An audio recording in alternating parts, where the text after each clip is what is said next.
Hi, everybody. So in this video here, we're going to solve the equation 15x to the fourth minus 75x squared plus 60 equals 0.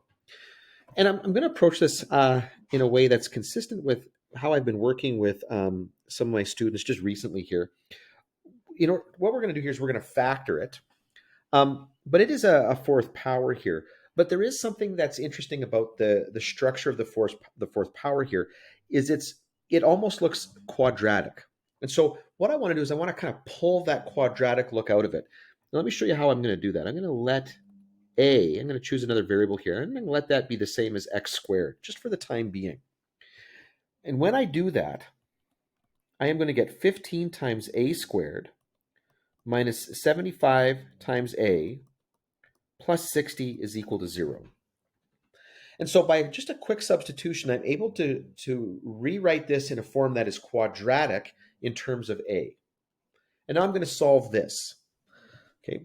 And then after I've solved it, I'm going to go back and deal with this to go back to get a solution in terms of x as opposed to a. So I'm kind of taking advantage of there's like two layers. There's a sort of a quadratic layer on top and then a quadratic layer hidden underneath. Now, the first thing I'm going to do here is I'm going to factor out that 15. There's a common 15 here. So it's going to be a squared, what is that, minus 5a plus 4 is equal to 0. And then I am going to factor that down. Okay. Whoops, that doesn't look right. This will be a and a. I know that works out here. Now I'm looking for two numbers whose product is 4, whose sum is negative 5 here. Now, they both have to be negative because the product is positive, but the sum is negative. And actually, this works out to be pretty straightforward. They're going to be a is going to equal a minus 1 and then a minus 4. Now, when I'm trying to get the solution to this, I'm going to get the solution in terms of a first, because either a minus 1 is equal to 0 or a minus 4 is equal to 0.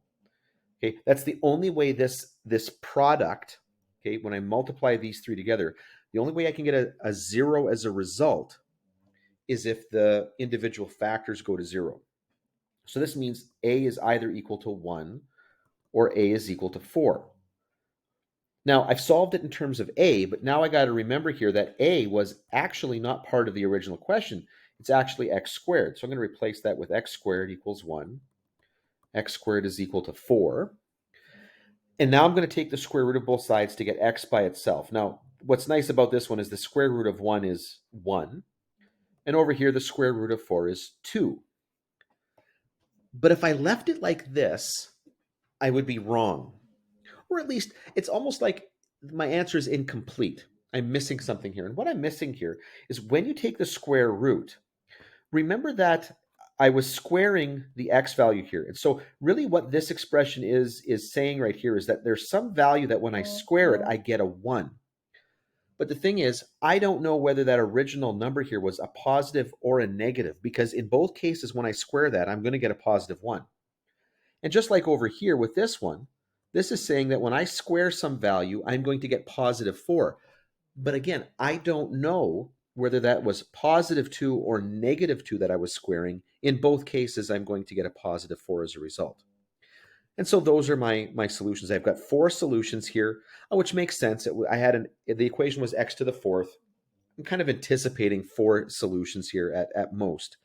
And there we go, plus or minus 1, plus or minus 2.